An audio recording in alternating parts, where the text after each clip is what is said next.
রবিবার দুপুরের লাঞ্চে যদি বাড়ির তৈরি বিরিয়ানি পাওয়া যায় তাহলে কেমন হয় বলো তো। আজকে আমি রবিবারের সারাদিনের খাওয়া দাওয়া তোমাদের সাথে শেয়ার করব।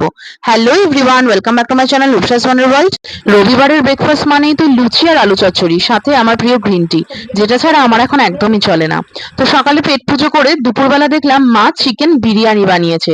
দেখতেই পাচ্ছ হাড়ির মধ্যে বিরিয়ানি রয়েছে। বিরিয়ানিটা কিন্তু মা এখানে খুব ঘরোয়া ভাবেই হালকা মশলা দিয়ে রান্না করেছিল।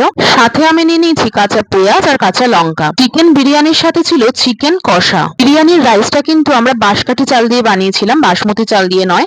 আলুটা বেশ সিদ্ধ হয়েছিল, আলুর সাথে চিকেনটাও কিন্তু বেশ ভালোই সিদ্ধ হয়েছিল। আমি একটা লেগ পিস নিয়ে নিয়েছি। আলু চিকেন দিয়ে বিরিয়ানিটা এবার খাওয়া যাক। রাইসগুলো কিন্তু যথেষ্ট ঝরঝরে ছিল। চিকেন কষা দিয়ে কিন্তু বিরিয়ানিটা জাস্ট দারুণ লাগছিল খেতে। রাতের খাবারে ছিল ধোসা।